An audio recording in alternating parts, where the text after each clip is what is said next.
ഡൽഹി മുഖ്യമന്ത്രി അരവിന്ദ് കെജ്രിവാൾ രാജി പ്രഖ്യാപിച്ച കാര്യം പ്രേക്ഷകർക്കറിയാം.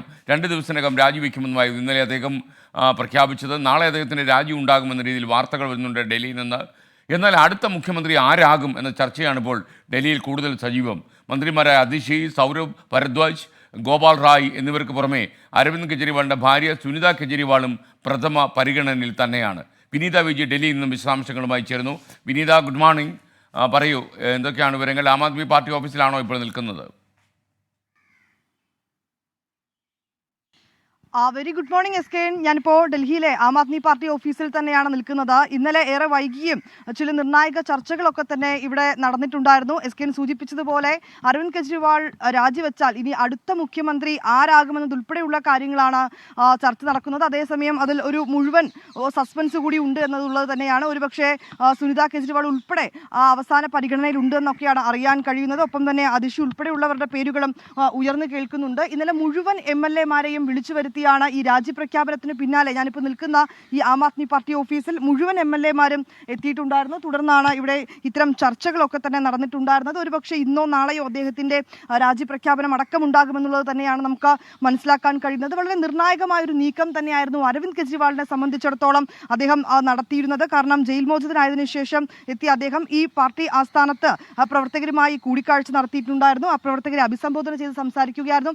ഇതിനിടയിലാണ് വളരെ നിർണായകമായി അദ്ദേഹത്തിന്റെ രാജി പ്രഖ്യാപിക്കുന്നത്. അതിലൊപ്പം പ്രധാനമായി അദ്ദേഹം പറഞ്ഞത് താൻ സത്യസന്ധനാണ് എന്നുള്ളത് തന്നെയാണ്.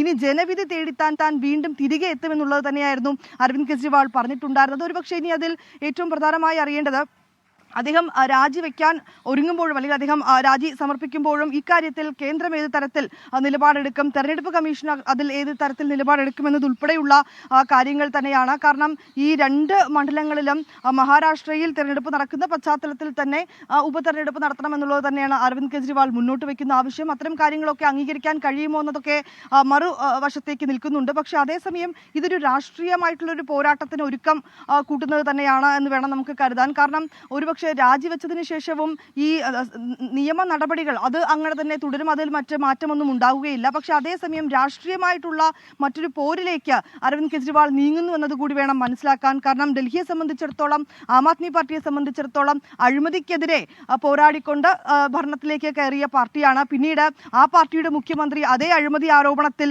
അറസ്റ്റിലാകുന്നു, അദ്ദേഹം ജയിലിൽ കഴിയുന്നു.